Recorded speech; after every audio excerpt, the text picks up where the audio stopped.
Halo bro dan sis, gue lagi Joshua Partogi. Kali ini gue lagi nunggu pesawat gue yang berikutnya.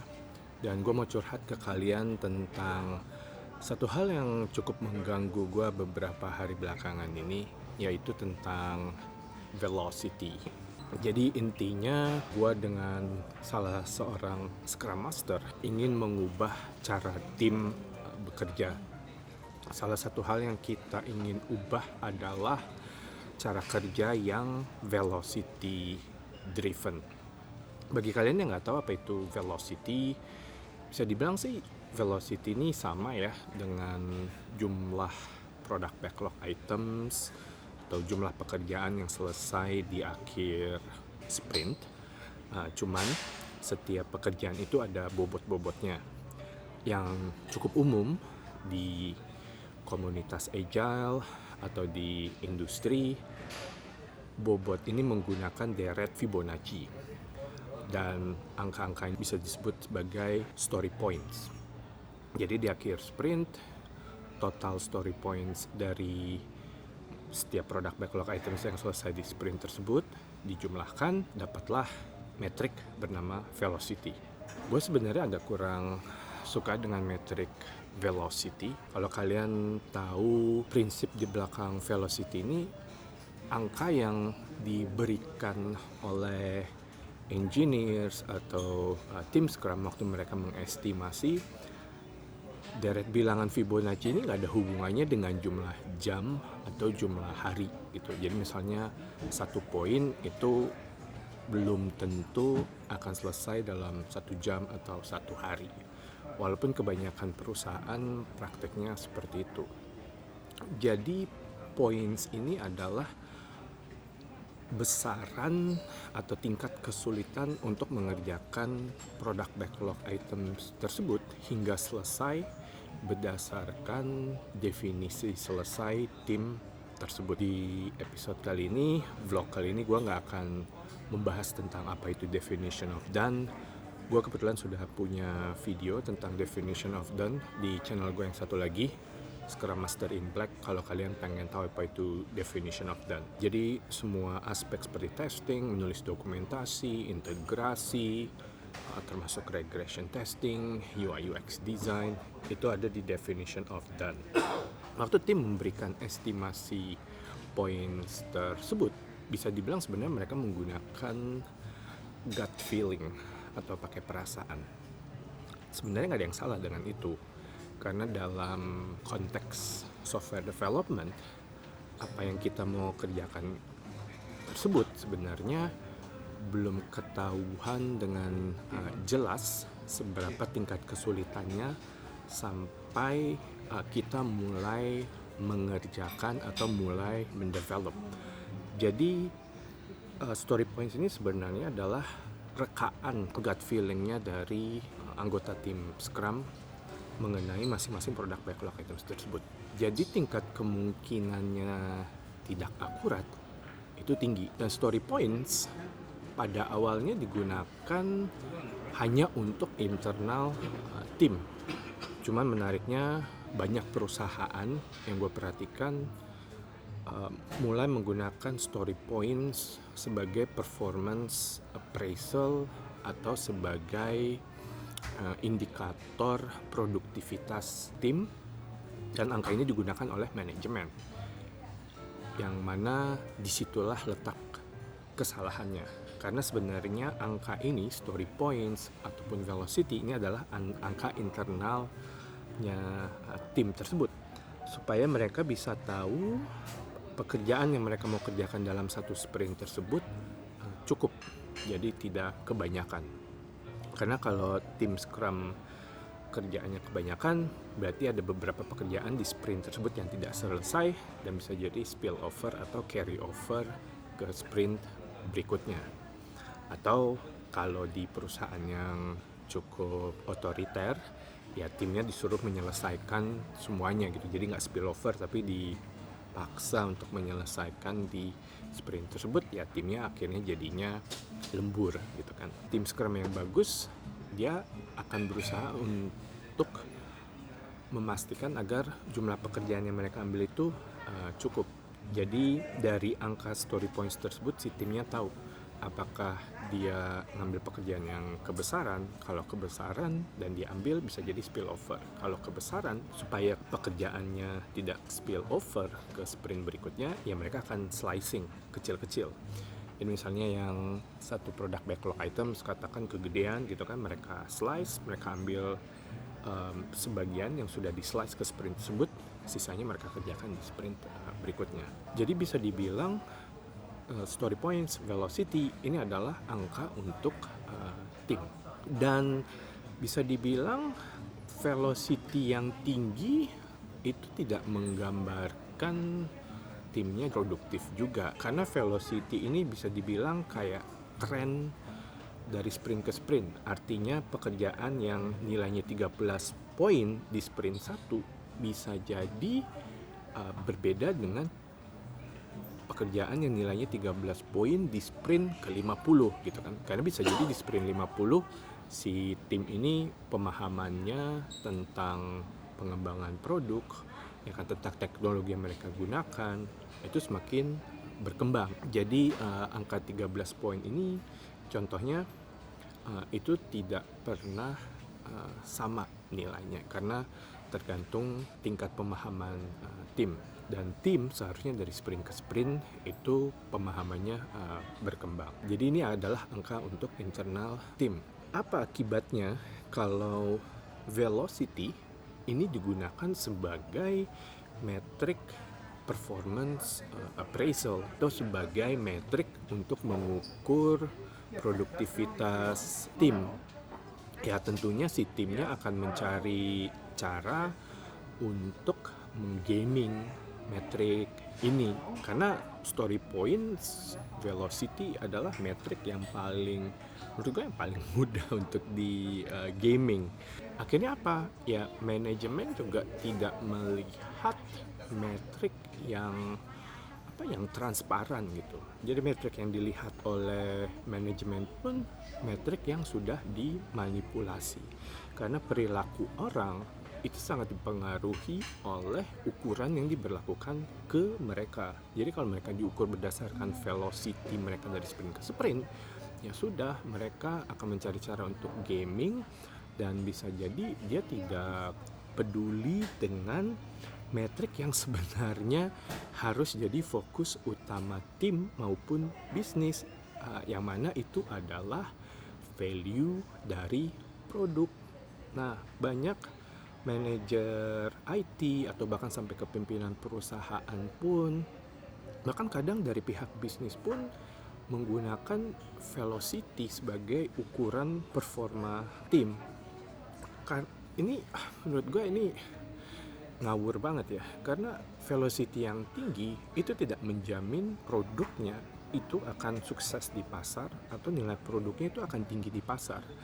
Velocity yang tinggi atau jumlah pekerjaan yang selesai dalam jumlah banyak setiap sprint itu tidak menjamin produknya akan mendapatkan adopsi yang tinggi di pasar. Waktu di diskusi yang cukup intens tersebut, si manajer IT-nya tanya ke gue, apakah dengan cara bekerja seperti ini timnya fokus terhadap value dari produk, itu velocity-nya akan turun. Dan pada waktu itu bilang, yes, metrik velocity-nya akan turun. Tapi harusnya nggak masalah, karena metrik velocity yang tinggi pun tidak menjamin value dari produk tinggi kan. Ya.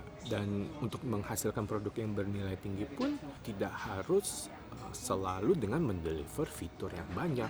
Tapi tetap manajer IT tersebut nggak terima. Dia tetap ingin memaintain agar velocity tim itu paling tidak konsisten dari sprint ke sprint, atau kalau bisa ya trennya meningkat. Bayangkan apa yang akan dilakukan oleh tim ketika dia tahu dia diukur berdasarkan velocity. Ini bukan berarti gue ngajarin kalian untuk memanipulasi story points ya, tetap gue mengencourage kalian untuk transparan. Tapi begitulah sifat alami atau perilaku alami yang akan dilakukan oleh tim. Dan menariknya, pimpinan dari manajer IT ini waktu itu ada di meeting itu juga, Dan dia juga bilang, wah kalau metrik bisnis kayak conversion rate, adoption rate, jumlah download, value, revenue, itu bukan metrik IT, dia bilang. Itu metriknya bisnis. Saya nggak mau tahu gitu kan dengan metrik bisnis. Pokoknya bisnis minta apa, kita selesaikan. Misalnya produknya gagal di pasar, itu bukan salahnya IT atau itu bukan salahnya tim tech. Gue cukup speechless waktu itu. Mereka satu perusahaan seperti sudah memasang tembok dengan bisnis gitu loh, sampai head of IT-nya mengatakan itu metrik bisnis, value, conversion rate dan sebagainya itu adalah metrik bisnis. IT nggak pakai itu sebagai key metric atau key performance measures, dia bilang begitu. Wah, gue cukup kaget, satu perusahaan aja bisa seperti itu. Dan gue juga agak bingung kenapa ada perusahaan yang membedakan metrik yang digunakan oleh IT atau tim tech dan bisnis. Menurut gue suksesnya bisnis adalah suksesnya IT juga gitu kan. Kalau IT bisa mendeliver value, ya itu bagus gitu kan. Harusnya metrik yang diberlakukan itu harusnya mengencourage, mendorong orang-orang di dalam satu perusahaan supaya alignment, supaya menuju goal yang sama, bukan untuk membuat tembok-tembok, membuat silo-silo yang mengencourage mereka hanya mikirin metrik mereka sendiri. Ya, pada akhirnya gue tidak berhasil untuk meyakinkan dua orang pimpinan ini. Mereka tetap tidak peduli dengan cara kerja yang fokus terhadap value.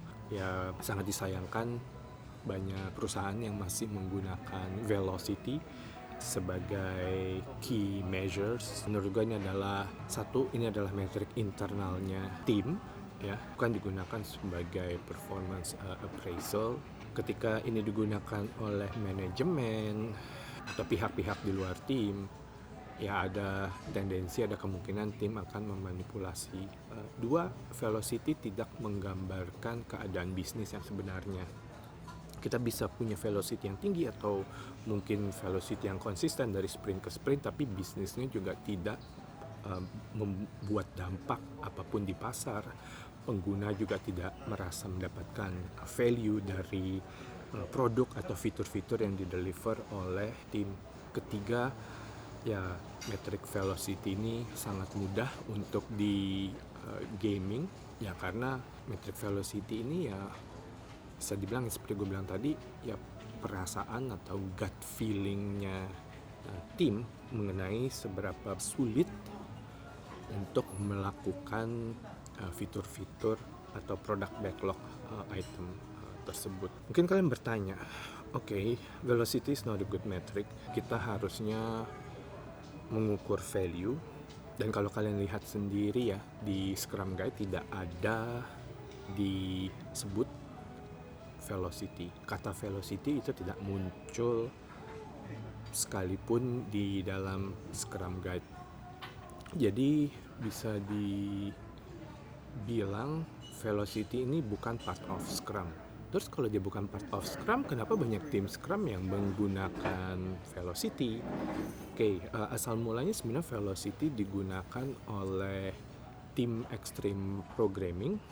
Jadi tim extreme programming pada mula-mula, waktu itu ada Ken Beck, Ron Jeffries, Martin Fowler, dan di tim mereka itu menggunakan story points. Scrum sendiri sebagai framework tidak mewajibkan penggunaan story points atau velocity. Ya, bahkan kalau mau mengestimasi dengan jam pun dengan Scrum boleh banget, bisa banget. Dan sebenarnya gue lebih prefer tim mengestimasi menggunakan jam aja. Velocity is a bad metric. It's not part of Scrum. Mungkin kalian bertanya kenapa banyak perusahaan yang masih menggunakan velocity atau story points. Satu sisi ada faktor karena tools. Di Jira untuk masing-masing produk backlog item, satu di Jira bilangnya issues atau stories, itu ada field untuk mengisi story points, dan misalnya ketika sprint itu selesai, velocity dari sprint itu akan keluar. Jadi banyak perusahaan, pimpinan perusahaan, manajer IT, tim leader IT bisa dibilang ya Itu metrik yang mereka lihat, itu yang ada di dalam tools, itulah yang mereka gunakan. Walaupun mereka tidak tahu apakah itu part of Scrum, apakah itu metrik yang bagus, ya mereka akan menggunakan apa yang mereka lihat, apa yang embedded dalam tools. Memang di satu sisi sangat disayangkan tools seperti Jira ini menurut gue tidak mengedukasi pasar. Dia cenderung memasukkan saja fitur-fitur, terlepas itu benefit, membawa value buat tim atau tidak, ya Atlassian ya tidak peduli gitu kan, karena dia bukan berada dalam bisnis untuk mengedukasi orang menggunakan Scrum yang baik dan benar. Dia main bisnisnya adalah jualan tools gitu kan. Terlepas misalnya orang menggunakan fitur yang ada di produk dia atau praktik agile itu salah, ya dia nggak peduli kan. Yang penting dia jualan Jira, jumlah subscription Jira itu laku banyak di pasar. Banyak manajer menggunakan itu karena itu yang mereka lihat. Mereka nggak tahu apakah itu bagus apa tidak. Mereka juga mungkin tidak mengikuti pelatihan Scrum yang baik dan benar. Mereka nggak tahu mungkin filosofi di belakang Scrum, dan mungkin mereka juga nggak mau take the effort untuk mengetahui filosofinya Scrum yang fokus ke value. Satu, karena itu yang mereka lihat. Dua, karena mengukur value itu susah cuy. Bayangin mengukur value, berarti kan produk tersebut harus dirilis sesering mungkin di pasar gitu kan. Dan value, ketika kita mau mengukur value ini kan kompleks, multidimensi gitu kan. Kita deliver pun, kita rilis pun belum tentu menghasilkan value gitu kan. Atau kalaupun produknya ternyata menghasilkan value, apakah itu karena faktor dari fitur yang di-deliver atau karena effort marketing? Kalau misalnya timnya belum berada dalam state continuous delivery atau melakukan praktek DevOps yang sering rilis ke pasar beberapa kali, seperti Amazon atau Netflix yang bisa rilis beberapa kali dalam sehari, ya susah gitu kan. Bahkan banyak organisasi, banyak perusahaan, banyak tim Scrum yang walaupun melakukan Scrum rilisnya masih 6 bulan sekali. Berarti kan untuk dia bisa tahu value-nya baru 6 bulan kemudian. Mengukur value susah. Mengukur jumlah pekerjaan yang selesai itu lebih mudah. Jadi banyak perusahaan, banyak IT manager yang menggunakan Velocity selain karena ini yang mereka lihat di tools yang mereka gunakan, dan karena mengukur jumlah pekerjaan yang selesai itu lebih mudah. Gue saranin kalian untuk berusaha untuk mengedukasi orang-orang di dalam perusahaan, pimpinan perusahaan, IT manager kalian untuk fokus ke the only metric that matters, yaitu value. Ya, tidak mudah. Gue harus akuin tidak mudah. Gue pun tidak selalu berhasil meyakinkan, mengedukasi pimpinan perusahaan just to measure value delivery. It's not easy. Tapi gue berharap dengan gue membuat video ini, awareness di pasar, awareness komunitas pengguna Scrum di pasar itu semakin meluas, supaya semakin banyak tim perusahaan yang keluar dari penggunaan Velocity. Kalau mau pakai Velocity, let the team use it. Biarkan itu jadi internal metriknya tim untuk mereka bisa memforecast, supaya mereka bisa mengambil jumlah pekerjaan yang cukup setiap sprint, supaya mereka tidak lembur, tidak mengambil pekerjaan yang terlalu banyak sehingga harus di akhir sprint pekerjaan yang mereka ambil itu harus spill over atau carry over. It's good if it's only for internal use gitu. Tapi ketika ini digunakan sebagai alat ukur atau metrik performance atau produktivitas tim, it's a bad method. Itu aja dari gue. Thank you banget udah mau dengerin curhatan gue. Kebetulan gue juga lagi nunggu pesawat berikutnya. Semoga bermanfaat dan semoga semakin banyak orang yang mengerti apa itu Velocity, why is it bad, why we shouldn't use it as a key measure performance atau produktivitas tim. Segitu aja dari gua, sampai ketemu di vlog episode berikutnya di kanal ini, podcast tentang Scrum. Alright, see you guys, enjoy the rest of your day. Bye.